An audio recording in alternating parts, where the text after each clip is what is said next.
Double type, where two words fit nicely over top of each other and still remain legible, is a new trend moving into 2019. As hand lettering dominated 2018, 2019 will see hand lettering and computer typefaces combined together to make something magic. These double type presentations can say more using less space and give the designer an opportunity to have the design and the headline become one. The text and characters can weave in and out in a bid to elevate the type to a sophisticated layered look. And speaking of hand lettering, that trend is not going to go away, but only accelerate. This time it goes mainstream. That means that having some lettering skills and upping your typography theory and understanding will possibly lead to more agency and even mainstream client opportunities. Learning hand lettering can be as simple as taking a few classes here and there and following a few hand lettering gurus on Instagram for some daily inspiration. The Procreate app, which uses the iPad pencil, is a fantastic program to use to get started practicing hand lettering.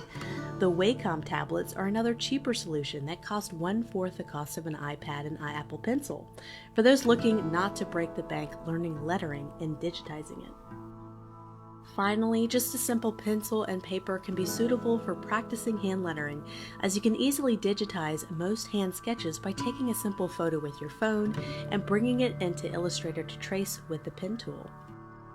I'm here in the Procreate app attempting to try the double text look by bringing in static text I exported from Photoshop as a PNG, and now I'm creating a new layer in Procreate to create my hand lettering portion.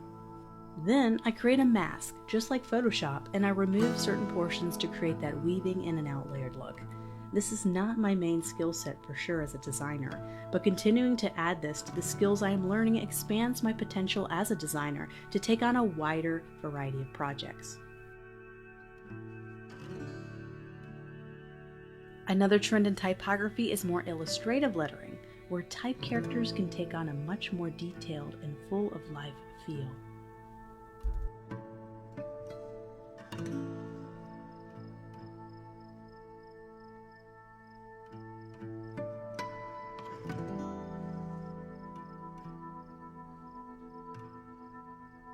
Something that was practiced a lot in the mid-century design is the art of misalignment of typography. No longer should you feel bound by perfect alignment of lettering and phrases. Now is the time to experiment with varying types of character placements and flow. I hope you enjoyed this quick dive into some of my thoughts about upcoming design trends involving typography this year. I also hope you can start to explore some of these softwares and skill sets in hopes that you can expand as a designer who can take on anything in the future of design.